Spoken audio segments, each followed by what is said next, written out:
கோவை மாவட்டத்தைச் சேர்ந்தவள் தீபிகா. அவளுக்கு தற்போது வயது 28. பிரபலமான ஒரு தனியார் மருத்துவமனையில் நர்ஸாக பணிபுரிந்து வருகிறாள். தீபிகாவுக்கு திருமணமாகி 5வது வருடம் நடந்து கொண்டிருக்கிறது. அவளுக்கு ஒரு அழகான மகள் இருக்கிறாள். பெயர் அனுஷ்கா. தீபிகாவின் கணவர் பிரசாந்த் பொறியியல் பட்டதாரி.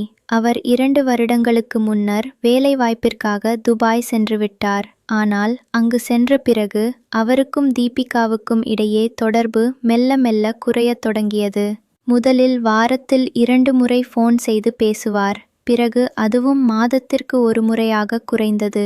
தீபிகா தனது கல்லூரி காலத்தில் மிகவும் அழகானவள். உயரமான உருவம், கரிய நீண்ட கூந்தல், கவர்ச்சியான புன்னகை, இவை எல்லாமே அவளை மற்றவர்களிடமிருந்து தனித்து காட்டியது. கல்லூரியில் படிக்கும் போதே பல இளைஞர்கள் அவளுக்கு காதல் முன்வைத்தனர். ஆனால் தீபிகா தனக்கு பிடித்த ஒருவரையே தேர்வு செய்து காதல் திருமணம் செய்து கொண்டாள். அவளது கணவர் பிரசாந்தை அவள் மிகவும் நேசித்தாள். திருமணத்திற்கு பிறகு அவளது வாழ்க்கை மகிழ்ச்சியாகவே இருந்தது. ஆனால் கணவர் வெளிநாடு சென்ற பிறகு அவளது மனதில் ஏக்கம் அதிகரிக்கத் தொடங்கியது. தீபிகாவுக்கு அக்கம் பக்கத்தில் நிறைய பேர் தெரியும். அவர்கள் எல்லோருமே தன்னுடைய கணவர் வெளிநாட்டில் இருப்பதால் தான் தனிமையில் இருக்கிறாள் என்று பரிதாபப்பட்டனர். ஆனால் தீபிகாவோ தன்னுடைய மகளை கவனித்துக் கொள்வதிலும் வேலையிலும் கவனம் செலுத்தி வந்தாள். இரவு நேரங்களில் மட்டும் அவளுக்கு ஏதோ ஒரு வெறுமை உணர்வு வந்து போகும். தன்னுடைய உடல் மற்றும் மனதில் ஒரு பசி இருப்பதை அவள் உணர்ந்தாள். கணவனின் பிரிவு அவளை மேலும் மேலும் பாதிக்கத் தொடங்கியது. தீபிகா வேலை செய்யும் மருத்துவமனையில் அவளுக்கு நிறைய தோழிகள் இருக்கிறார்கள். ஆனால் அவளது மனதில் இருந்த வலியை அவர்களால் புரிந்து கொள்ள முடியவில்லை. சில நேரங்களில் அவள் மிகவும் தனிமையாக உணர்ந்தாள். கணவரிடம் தன் உணர்வுகளை பகிர்ந்து கொள்ள முடியாமல் உள்ளுக்குள்ளேயே அடக்கி வைத்திருந்தாள். இந்த நிலையில் தான் அவள் அருகில் வசிக்கும் அரவிந்த் என்பவனின் நட்பு அவளுக்கு கிடைத்தது. இந்த நட்பு அவளது வாழ்க்கையில் புதிய திருப்பத்தை ஏற்படுத்தப் போகிறது என்பதை அப்போது அவள் அறிந்திருக்கவில்லை. இந்த கதையில் அடுத்து என்ன நடக்கும்? தீபிகாவின் வாழ்க்கையில் அரவிந்த் கொண்டு வரும் மாற்றம் என்ன? அடுத்த பகுதியில் பார்ப்போம். அரவிந்த் தீபிகாவின் அருகில் வசிக்கும் இளைஞன். அவனுக்கு வயது 24. அவன் ஒரு பிரைவேட் கல்லூரியில் மேலாண்மை படிப்பு முடித்துவிட்டு தீபிகா வேலை பார்க்கும் அதே மருத்துவமனையில் கணக்காளராக வேலைக்கு சேர்ந்தான். அவனுக்கு இன்னும் திருமணமாகவில்லை. அவன் வளமான குடும்பத்தில் பிறந்திருந்தாலும் தனது சொந்த காலில் நிற்க வேண்டும் என்று நினைத்து வேலைக்கு சென்றான். அரவிந்த் பேசும் விதம், நடக்கும் விதம் எல்லாம் மிகவும் அழகாக இருந்தது. அவனது பேச்சில் ஒரு வசீகரம் இருந்தது. தொடக்கத்தில் அரவிந்த் மற்றும் தீபிகா இருவரும் சாதாரண சக ஊழியர்கள் போலவே இருந்தனர். அலுவலகத்தில் சந்தித்தால் ஒரு புன்னகை அல்லது சாதாரண வாழ்த்து மட்டுமே பரிமாறிக்கொண்டனர். ஆனால் அவர்கள் ஒரே வீட்டு வளாகத்தில் வசித்ததால் அடிக்கடி சந்திப்பு நிகழ்ந்தது. ஒரு நாள் மழையில் சிக்கி தீபிகாவுடன் சேர்ந்து ஒரே குடையின் கீழ் நடந்து சென்றபோது அரவிந்த் மிகவும் நெருக்கமாக உணர்ந்தான். அன்றிலிருந்து அவன் தீபிகாவிடம் அதிகமாக பேசத் தொடங்கினான். முதலில் வேலை பற்றி, பிறகு வாழ்க்கை பற்றி, பின்னர் அவளது பிரச்சினைகள் பற்றி. தீபிகாவும் அரவிந்திடம் தன்னுடைய கணவர் பற்றிய கவலைகளை பகிர்ந்து கொள்ளத் தொடங்கினாள். தனது கணவர் தன்னை கவனிப்பதில்லை என்றும் ஃபோன் செய்யும் போதெல்லாம் சண்டை போட்டு முடிப்பதாகவும் சொன்னாள். அரவிந்த் அவளுக்கு ஆறுதல் கூறினான். நீங்கள் கவலைப்படாதீர்கள், உங்கள் கணவர் திரும்பி வந்து விடுவார். அதுவரை நீங்கள் உங்கள் மகளையும் வேலையையும் கவனித்துக் கொள்ளுங்கள் என்று அவன் சொன்னான். இந்த வார்த்தைகள் தீபிகாவுக்கு மிகுந்த ஆறுதலை அளித்தன. இந்த ஆறுதல் மெல்ல மெல்ல அவளது மனதில் ஒரு இடத்தை பிடித்தது. நாட்கள் செல்ல செல்ல இருவருக்கும் இடையே ஒரு புரிதல் உருவானது. அரவிந்தின் மேல் தீபிகாவுக்கு ஒரு விதமான நம்பிக்கை வந்தது. தனது கணவனிடம் கூட சொல்லாத விஷயங்களை இவனிடம் தயக்கமின்றி சொல்ல ஆரம்பித்தாள். இதை கவனித்த அரவிந்த் தனக்கு தீபிகா மீது ஒரு பாசம் உருவாகுவதை உணர்ந்தான். அவன் அடிக்கடி தன்னை நினைத்து பார்த்தான். இவள் என் அக்கா மாதிரி, இவளுக்கு நான் உதவ வேண்டும் என்று முதலில் நினைத்தாலும் பின்னர் அவளது பார்வையில் ஒரு கவர்ச்சியை அவன் உணர்ந்தான். தன்னால் இவளை பற்றி நினைக்காமல் இருக்க முடியவில்லை என்று அவன் மனம் சொல்லியது. தீபிகாவின் உடல் மற்றும் மன அழுத்தம் அவளை மேலும் பாதிக்கத் தொடங்கியது. அவளுக்கு அரவிந்தை பார்க்கும்போதெல்லாம் ஒரு வகையான இன்ப உணர்வு ஏற்பட்டது. தனக்குள்ளேயே அவள் சிந்தித்தாள், நான் இப்படி உணர்வது சரிதானா? ஆனாலும் அவளால் அரவிந்திடமிருந்து விலகி இருக்க முடியவில்லை. அரவிந்தும் தன்னுடைய உணர்வுகளை கட்டுப்படுத்த முடியாமல் அடிக்கடி தீபிகாவை சந்திக்க விரும்பினான். இந்த நெருக்கம் எங்கு செல்லும்? தீபிகாவும் அரவிந்தும் தங்கள் உணர்வுகளை எப்படி கையாளப் போகிறார்கள்? அடுத்த பகுதியில் தெரிந்து கொள்வோம். ஒரு நாள் மாலை மருத்துவமனையில் வேலை முடிந்து வீட்டிற்கு திரும்பிய தீபிகா அன்று தனது மகள் அனுஷ்காவை தனது அம்மாவின் வீட்டிற்கு அனுப்பி வைத்திருந்தாள். அதனால் வீடு முழுவதும் அமைதியாக இருந்தது. அவள் சோர்வாக இருந்ததால் உடனே குளித்துவிட்டு லேசான உடையில் இருக்கப்படுத்தாள். அப்போது அவளது செல்போன் ஒலித்தது. அரவிந்த் அழைத்தான். அக்கா, நான் உங்கள் வீட்டுக்கு வரலாமா? கொஞ்சம் முக்கியமான விஷயம் பேசணும் என்றான். தயக்கத்துடனேயே தீபிகா சம்மதித்தாள். சற்று நேரத்தில் அரவிந்த் வந்தான். வீட்டின் வாசலில் அவன் நின்றபோது தீபிகா கதவை திறந்தாள். இருட்டில் விளக்கின் மங்கலான ஒளியில் அவள் மிகவும் அழகாக தெரிந்தாள். அரவிந்தால் ஒரு கணம் பேச முடியாமல் போனது. அவளது கூந்தல் ஈரமாக இருந்தது. அவள் அணிந்திருந்த உடை அவளது உடல் அமைப்பை வெளிப்படுத்தியது. இதை பார்த்த அரவிந்தின் மனதில் ஒரு பரபரப்பு உருவானது. அவன் உள்ளே வந்து உட்கார்ந்தான். இருவருக்கும் என்ன பேசுவது என்று தெரியாமல் சிறிது நேரம் அமைதி நிலவியது.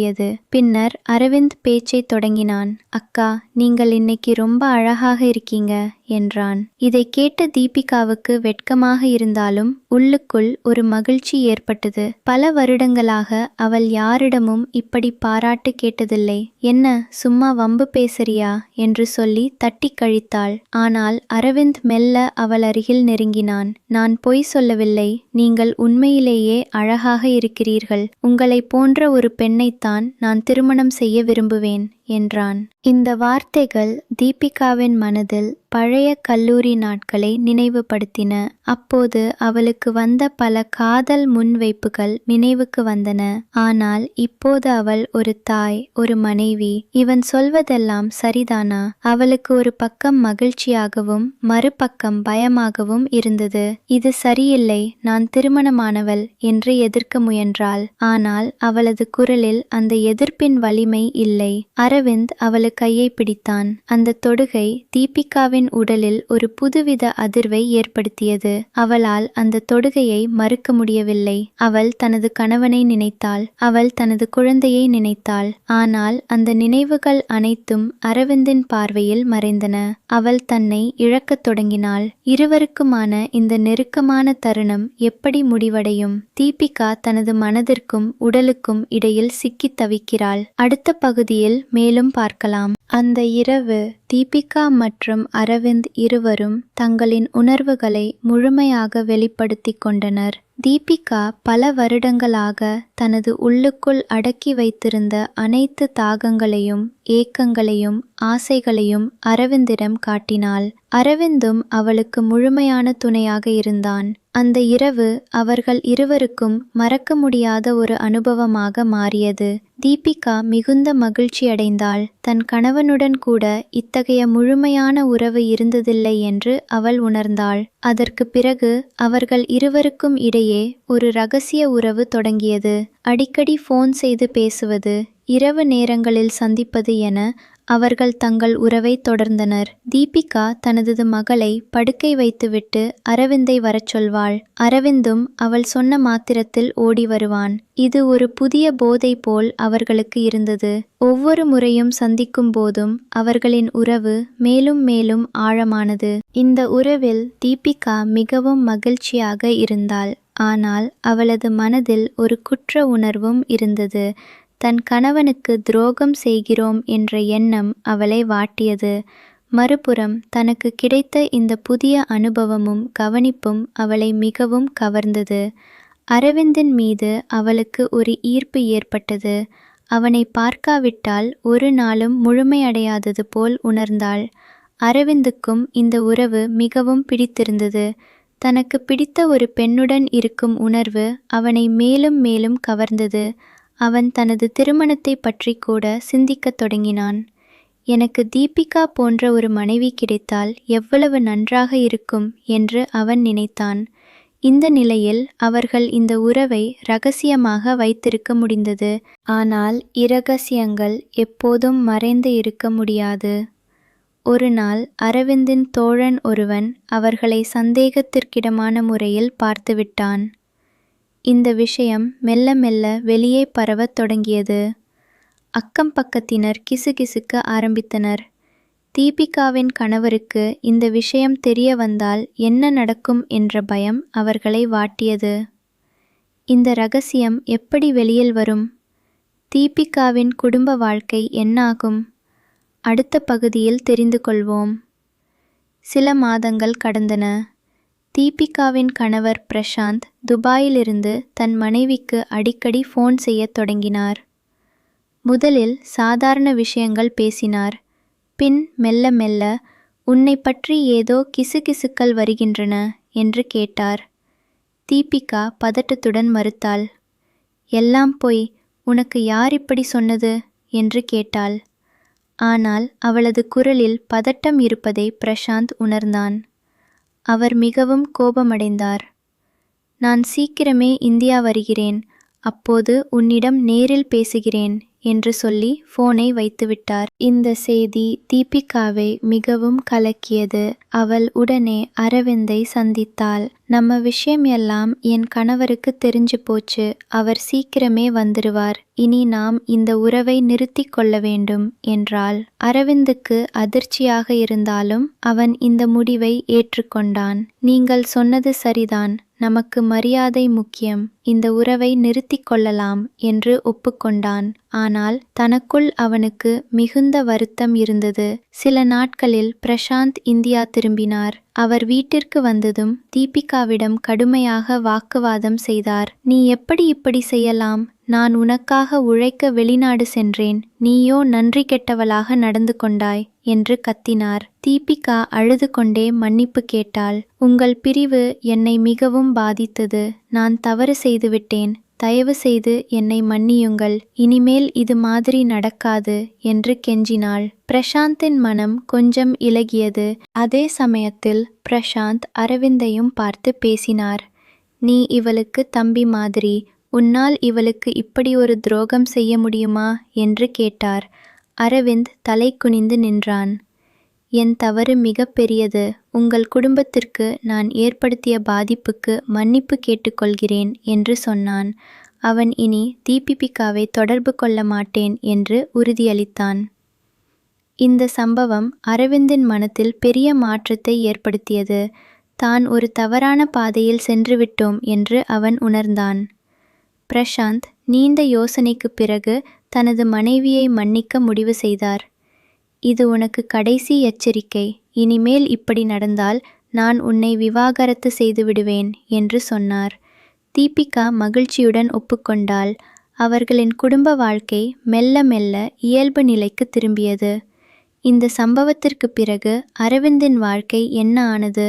அவனால் இந்த உறவிலிருந்து முற்றிலும் விலக முடிந்ததா? அடுத்த பகுதியில் பார்ப்போம். காலப்போக்கில் தீபிகாவும் பிரசாந்தும் மீண்டும் ஒன்றாக வாழத் தொடங்கினர். பிரசாந்த் துபாயில் இருந்த வேலையை ராஜினாமா செய்துவிட்டு இந்தியாவிலேயே ஒரு புதிய வேலை தேட முடிவு செய்தார். அவர் தனது குடும்பத்திற்கு அதிக நேரம் ஒதுக்கத் தொடங்கினார். தீபிகாவும் தனது குடும்பத்தில் முழு கவனம் செலுத்தினாள். அவள் அரவிந்தை முற்றிலும் மறக்க முயன்றாள். ஒரு கட்டத்தில் தனது தவறிலிருந்து பாடம் கற்றுக்கொண்ட தீபிகா தனது கணவன் மற்றும் மகளுடன் மகிழ்ச்சியாக வாழத் தொடங்கினாள். இது ஒரு புதிய தொடக்கம். அரவிந்த் இந்த சம்பவத்திற்கு பிறகு மிகவும் மாறிவிட்டான். அவன் தனது தவறுகளை உணர்ந்து நேர்மையான பாதையில் செல்ல முடிவு செய்தான். அவனுக்கு திருமணம் செய்ய அவனது பெற்றோர் பொருத்தம் பார்த்தனர். முதலில் அவன் தயங்கினாலும் பின்னர் ஒரு நல்ல பெண்ணை திருமணம் செய்ய ஒப்புக்கொண்டான். அவன் தனது மனைவியிடம் நேர்மையாக இருக்க முடிவு செய்தான். தனது கடந்த கால தவறுகளை மீண்டும் செய்ய மாட்டேன் என்று உறுதி பூண்டான். இந்த கதையிலிருந்து நாம் கற்றுக்கொள்ளும் பாடம் என்னவென்றால், திருமணம் என்பது ஒரு புனிதமான உறவு. ஒருவருக்கு ஏதேனும் சிக்கல் இருந்தால் அதை தனது மனைவி அல்லது கணவரிடம் பகிர்ந்து கொள்ள வேண்டுமே தவிர வேறு யாரிடமும் தேடக்கூடாது.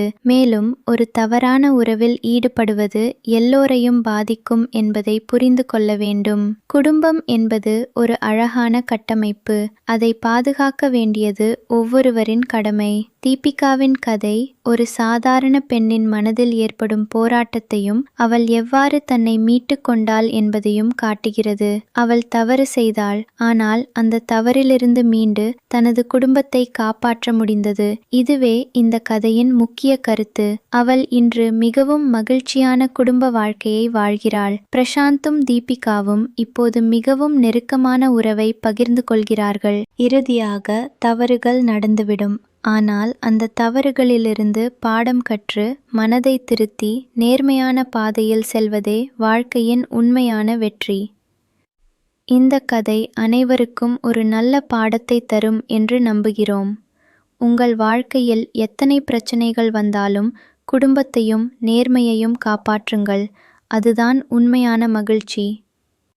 இந்த கதை உங்களுக்கு பிடித்திருந்தால் தயவு செய்து இந்த வீடியோவை லைக் செய்யவும், உங்கள் குடும்பத்தினர் மற்றும் நண்பர்களுடன் பகிர்ந்து கொள்ளவும். மேலும் இது போன்ற மேலும் கதைகளுக்கு எங்கள் சேனலை சப்ஸ்கிரைப் செய்து கொள்ள மறக்காதீர்கள். உங்கள் கருத்துக்களை கமெண்ட் பாக்ஸில் தெரிவியுங்கள்.